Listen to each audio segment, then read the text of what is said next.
Welcome to Narayana డిప్లొమాటే Telugu channel. ఈరోజు topic ఏంటంటే పాలీసెట్ పాలిటెక్నిక్ కామన్ ఎంట్రన్స్ టెస్ట్కి నోటిఫికేషన్ అంటే వచ్చిందండి ఆంధ్రప్రదేశ్ నుంచి. అయితే దీనికి ఆన్లైన్ ఎగ్జామ్ డేట్ ఎప్పుడు, లాస్ట్ డేట్ ఎప్పుడు, స్టెప్ బై స్టెప్ ప్రాసెస్ ఎలా అప్లై చేయాలి, ప్లస్ ఏ కోర్స్కి అప్లై చేసుకుంటే బెస్ట్, ప్లస్ ఒక్కొక్క రీజియన్ కింద ఏవే జిల్లాలు వస్తాయి, ఇవన్నీ కూడా మనం ఈ వీడియోలో చూద్దాం. ఓకేనా? మనము లోపలికి వెళ్ళేసరికి చూడండి, డేట్ ఆఫ్ ఎగ్జామినేషన్ వచ్చి 30 ఏప్రిల్ పెడుతున్నారు అనమాట ఎగ్జాము. ఓకేనా? అయితే లాస్ట్ డేట్ వచ్చి 14/3/2025 అనమాట. ఈ ఎగ్జామ్ వచ్చి ఆఫ్లైన్లోనే కండక్ట్ చేస్తారు అనమాట. సరేనా? ఆఫ్లైన్లోనే కండక్ట్ చేస్తారు, ఆన్లైన్లో కాదనమాట. ఓఎంఆర్ షీట్ వచ్చి ఓఎంఆర్ షీట్లో ఫిల్ చేస్తారనమాట. ఎసెన్షియల్ క్వాలిఫికేషన్ వచ్చి 10th పాస్ అయి ఉండాలన్నమాట. ఏజ్ లిమిట్ లేదు. మోడ్ ఆఫ్ అప్లికేషన్ వచ్చి ఆన్లైన్ ద్వారా మాత్రం అప్లై చేయాలి. ఓకేనా? ఇది ఎలా అప్లై చేయాలో నేను చూపిస్తాను. ఈ ఎగ్జామ్ ప్యాటర్న్ వచ్చి 120 క్వశ్చన్స్ ఉంటాయి అన్నమాట. No negative marking. దాంట్లో 50 క్వశ్చన్స్ వచ్చి mathematics, 40 questions physics, 30 questions chemistry అనమాట. అలాగే ఒక్కొక్క క్వశ్చన్కి 4 ఆప్షన్స్ ఉంటాయి. నెగిటివ్ మార్కింగ్ లేదనమాట. ఓకేనా? 2 hours ఎగ్జామ్ అనమాట. 2 hours 120 క్వశ్చన్స్. ఓకేనా? అయితే చూడండి, నేను ఎలా అప్లై చేయాలో వీడియో చూపిస్తాను. ప్లస్ అలాగే ఈ సైడ్ చూపిస్తున్నాను చూసారా, మనము ఏ రీజన్ కిందకు వస్తామని అడుగుతారు అనమాట. మనం అప్లై చేసేటప్పుడు మీరు ఎస్వి రీజన్ కిందకు వస్తారా, ఏయు రీజన్ కిందకు వస్తారా అని అడుగుతుంది అనమాట. ఎస్వి రీజన్ కింద ఈ జిల్లాలు అనమాట. ఈ జిల్లాల వాళ్ళందరూ కూడా ఎస్వి రీజన్ కింద అనమాట. అలాగే ఆంధ్ర రీజన్కి ఏ జిల్లాలు వస్తారని నేను చూపిస్తాను. ఓకేనా? రిజల్ట్స్ వచ్చేసరికి మనం రాసిన ఎగ్జామ్కి రిజల్ట్ 15 days లోపల వస్తాయి. ర్యాంక్ కార్డు కూడా అప్పుడే వస్తుంది అనమాట. ఓకేనా? చూడండి, ఏయు రీజన్ కింద ఈ జిల్లాలు ఉంటాయి అనమాట. ఈ 17 districts అనేది ఏయు రీజన్ కింద. ఇప్పుడు అయితే ఇక్కడ చూడండి, సీట్స్ ఎలా అలోకేట్ అవుతాయని చెప్తున్నారనమాట. ఇప్పుడు నేను ఒక ఎగ్జాంపుల్ తీసుకుంటా. ఎస్వియులో ట్రిపుల్ ఈ బ్రాంచ్ తీసుకున్నాను అనమాట. దీంట్లో 100 సీట్స్ ఉన్నాయని అనుకుంటా. 100 సీట్స్ ఉన్నాయి. వీటిలో 50 సీట్స్ వచ్చి ఓపెన్ కేటగిరీ. అంటే ఇప్పుడు ఈ 100 సీట్స్ కోసము 300 మెంబర్స్ అప్లై చేస్తారని అనుకున్నాం. ఈ 300 మెంబర్స్లో టాప్ 50 ఉంటారు కదా, ఎవరైతే 50 ర్యాంక్స్ తక్కువ ఉంటాయి కదా, వాళ్ళకి ఈ 50 సీట్స్ వచ్చేస్తాయి అనమాట. ఓకేనా? మిగిలిన 50 సీట్స్ మాత్రం దాంట్లో 15% ఎస్సీకి, 6% ఎస్టీకి, 30% అంటే 29% బీసీకి అనమాట. అది ఇక్కడ చూపిస్తున్నాను.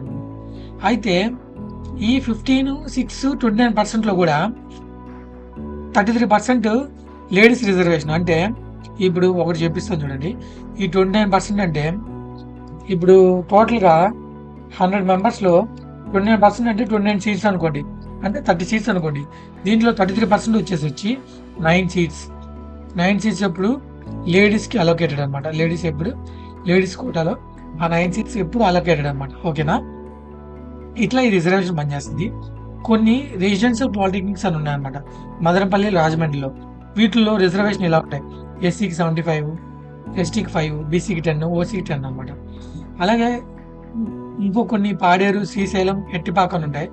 వాటిలో ఎస్సీకి 18, ఎస్టీకి 75, బీసీకి 5, ఓసీకి 2% అనమాట. ఓకేనా? నెక్స్ట్ చూడండి, వెబ్ కౌన్సిలింగ్ ప్రాసెస్. ఫస్ట్ అసలు ప్రాసెస్ ఎలా ఉంటుందంటే చెప్తాను చూడండి. ఫస్ట్ నోటిఫికేషన్, ఎగ్జామ్ రాయాలి. ఓకేనా? తర్వాత రిజల్ట్, దాని తర్వాత సర్టిఫికేట్ వెరిఫికేషన్. అంటే మనకు వచ్చిన ర్యాంక్ వస్తుంది అనమాట. రిజల్ట్స్లోనే ర్యాంక్ కార్డు కూడా వస్తుంది అనమాట. ఆ ర్యాంక్ కార్డు బట్టి 1 నుంచి 50,000కి ఫస్ట్ రోజు అని చెప్పి సర్టిఫికేట్ వెరిఫికేషన్కి ఇస్తాడనమాట. అక్కడికి వెళ్ళి సర్టిఫికేట్ వెరిఫై చేసుకోవాలి. దాని తర్వాత వెబ్ కౌన్సిలింగ్ డేట్ ఇస్తాడు. అంటే వెబ్ కౌన్సిలింగ్లో మనం ఆప్షన్స్ పెట్టుకోవచ్చు. మనం ఈ కాలేజ్లో ఈ బ్రాంచ్ కావాలి అని అనమాట. ఓకేనా? ఇప్పుడు ఆ ఆప్షన్స్ బట్టి మనకి అలాట్మెంట్, ఆప్షన్స్ పెట్టిన తర్వాత అలాట్మెంట్, ఈ కాలేజ్ వచ్చిందని. తర్వాత ఆ కాలేజ్కి వెళ్ళి ఫీ కట్టాలన్నమాట.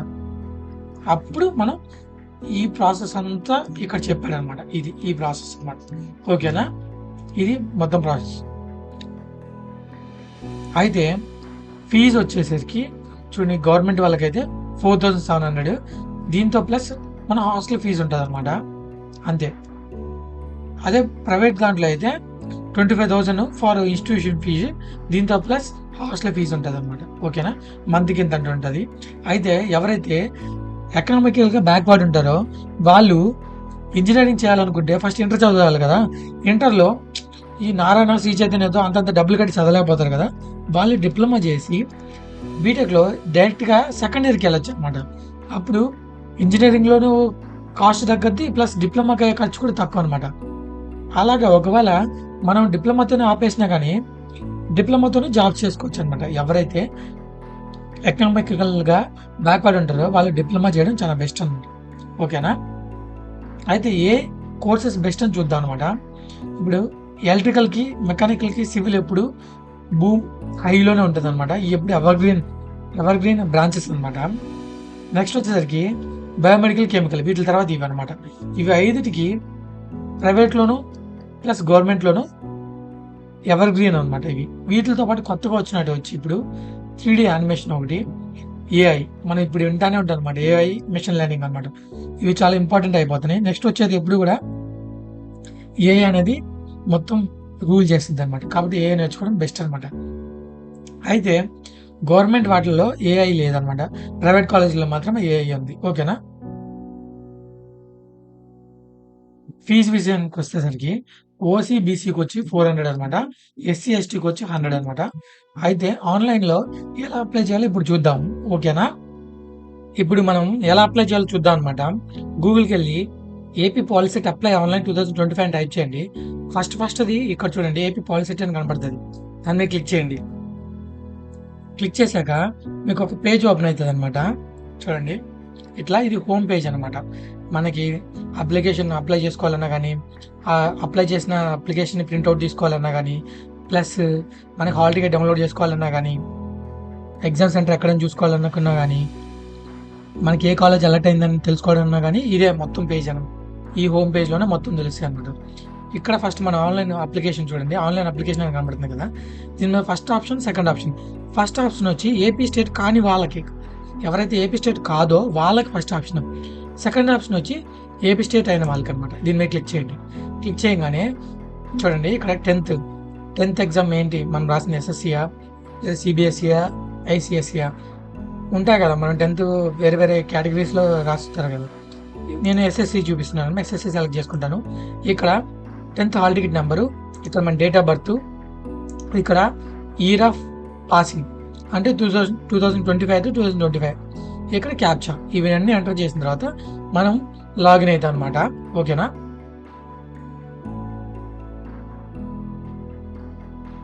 ఎంటర్ చేశాక ఇక్కడ మనకు ఒక ఫామ్ కనపడుతుంది అనమాట. ఇక్కడ చూడండి, ఫస్ట్ మన నేమ్ ఇక్కడ ఎంటర్ చేయాలి. ఎట్లా అంటే మన 10th క్లాస్కి మనం ఎట్లాంటి నేమ్ ఇచ్చి ఉంటామో, క్యాపిటల్ లెటర్స్ అలాగే అనమాట, అవే ఇక్కడ ఎంటర్ చేయాలన్నమాట. మన ఫాదర్స్ నేమ్ కూడా 10th క్లాస్లో మార్క్ లిస్ట్ కోసం ఎట్లయితే మన 10th క్లాస్లో ఎంటర్ చేస్తారో వాళ్ళకు అలాగే ఇక్కడ ఎంటర్ చేయాలన్నమాట. అది ఎంటర్ చేశాక ఇక్కడ మేలా ఫీమేల్ అని అడుగుతుంది, సెలెక్ట్ చేసుకోవాలి. ఇక్కడ మన మొబైల్ నెంబర్ ఇవ్వాలి. ఇక్కడ నెక్స్ట్ వచ్చేసరికి ఇక్కడ చూడండి, డిస్టిక్ అని అడుగుతుంది. డిస్టిక్ మనం ఏ డిస్టిక్ అని సెలెక్ట్ చేసుకోవాలి. తర్వాత టౌన్, మనం ఏ టౌన్ అని, బాపట్లనా, బొబ్బిలియా, చిలకలూరుపేట, ఇట్లా టౌన్ సెలెక్ట్ చేసుకోవాలి. ఇదేంటంటే మనకి ఎగ్జామ్ ఎక్కడ ఉండాలని. ఇప్పుడు ఇక్కడ టౌన్, ఏ టౌన్ సెలెక్ట్ చేసుకుంటే అక్కడ మనకి ఎగ్జామినేషన్ కోడ్ అనేది, మనం అక్కడ ఎగ్జామినేషన్ సెంటర్ అనేది మనకు వస్తుంది అనమాట. ఇక్కడ పిన్ కోడ్ తర్వాత మన అడ్రస్ ఉంటుంది చూసారా, మన అడ్రస్ ఇక్కడ ఎంటర్ చేయాలన్నమాట. మన ఆధార్ కార్డులో అడ్రస్ ఉంటుంది కదా, ఆ అడ్రస్ ఇక్కడ ఎంటర్ చేస్తే చాలు అనమాట. ఇక్కడ లొకేషన్ ఆర్ రీజియన్ అని చూసారా, ఇక్కడ 2 రీజియన్లు అడుగుతుంది. ఆంధ్ర యూనివర్సిటీ ఒకటి, శ్రీ వెంకటేశ్వర యూనివర్సిటీ ఒకటి. ఆంధ్ర యూనివర్సిటీకి ఎవరు వస్తారు, శ్రీ వెంకటేశ్వర యూనివర్సిటీకి ఎవరు వస్తారని నేను చెప్తాను చూడండి. శ్రీ వెంకటేశ్వర యూనివర్సిటీకి 5 డిస్ట్రిక్ట్స్ వస్తాయి అనమాట. ఏమేంటంటే నెల్లూరు, కడప, కర్నూలు, అనంతపూర్, చిత్తూరు. ఈ 5 డిస్ట్రిక్ట్స్ అనేవి శ్రీ వెంకటేశ్వర రీజియన్ కిందకు వస్తాయి. మిగతా అన్ని కూడా ఏయూ కిందకు వస్తాయి అనమాట. ఓకేనా? ఇక్కడ నెక్స్ట్ వచ్చి మైనారిటీయా కాదా సెలెక్ట్ చేసుకోవాలి. మనం ప్లస్ ఇక్కడ నో పెట్టుకోవాలి. ప్లస్ ఇక్కడ ఏ కేటగిరీ అని మనం చేసుకోవాలన్నమాట. బీసీఆ, ఎస్సీఆ, ఎస్టీఆ, ఓసీ అని చూసుకోవాలి. మనం పీడబ్ల్యూడీ అయితే ఇక్కడ ఎస్ పెట్టాలన్నమాట. ఎన్సీసీ అయితే ఇక్కడ, స్పోర్ట్స్ ఏమైనా ఉంటే ఇక్కడ, లేదా గేమ్స్ స్పోర్ట్స్ ఏమైనా ఉంటే ఇక్కడ. ఇక్కడ ఐ హ్యావ్ డిక్లేర్ అని కనబడుతుంది కదా, ఇక్కడ టిక్ చేసిన తర్వాత మనం ఎంటర్ చేసిన మొబైల్ నెంబర్కి ఓటీపీ వస్తుంది అనమాట.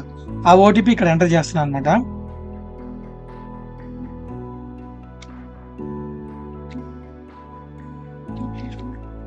ఓకేనా, ఎంటర్ చేశాక సేవ్ కొట్టాలన్నమాట. సేవ్ అని బటన్ కొట్టిన తర్వాత ఇట్లా ఓపెన్ అవుతుంది అనమాట. అప్లోడ్ ఫోటో అండ్ సిగ్నేచర్ని అడుగుతుంది అనమాట. ఇక్కడ మనం ఫోటో అప్లోడ్ చేయాలి, తర్వాత ఇక్కడ సిగ్నేచర్ అనమాట. ఈ రెండు కూడా 50 KB కన్నా తక్కువ ఉండాలన్నమాట. ఓకేనా, దాని తర్వాత ఇక్కడ క్యాప్చా ఎంటర్ చేయాలన్నమాట. ఈ రెండు చూస్ ఫైల్స్ చేసి అప్లోడ్ చేసిన తర్వాత ఇక్కడ upload photo and signature and save అని ఉంది కదా, దీని మీద క్లిక్ చేయాలన్నమాట. క్లిక్ చేశాక ఫోటో సిగ్నేచర్ రెండు అప్లోడ్ అయిపోతాయి అనమాట.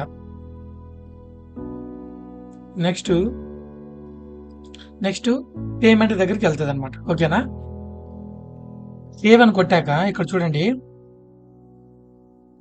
పే ఫీ ఆన్లైన్ అని కనబడుతుంది కదా, ఇక్కడ దీని మీద క్లిక్ చేశాక చూడండి, పే ఫీ ఆన్లైన్ అని కనబడుతుంది కదా, దీని మీద క్లిక్ చేస్తాను అనమాట. క్లిక్ చేశాక వేరే వెబ్సైట్కి వెళ్తుంది అనమాట. అక్కడ నేను అమౌంట్ పే చేస్తాను అనమాట. డెబిట్ కార్డ్ ద్వారా అయినా, యూపీఐ అయినా. ఈజీగా యూపీఐ చూడండి, షో కోడ్ అని కనబడుతుంది కదా, యూపీఐ మీద క్లిక్ చేస్తాను, షో కోడ్ అని కడతాను. ఇక్కడ క్యూఆర్ కోడ్ చూపిస్తుంది దీని మీద. దీని మీద మనం స్కాన్ చేయాలి, పే చేసేయాలి అనమాట. అంతే, స్కాన్ చేసి పే చేయగానే మనకి సక్సెస్ఫుల్ అని వస్తుంది. అప్లికేషన్ ఫామ్ కూడా డౌన్లోడ్ అయిపోద్ది అనమాట. ఇది అప్లికేషన్ ప్రాసెస్ అండి. ఓకేనా.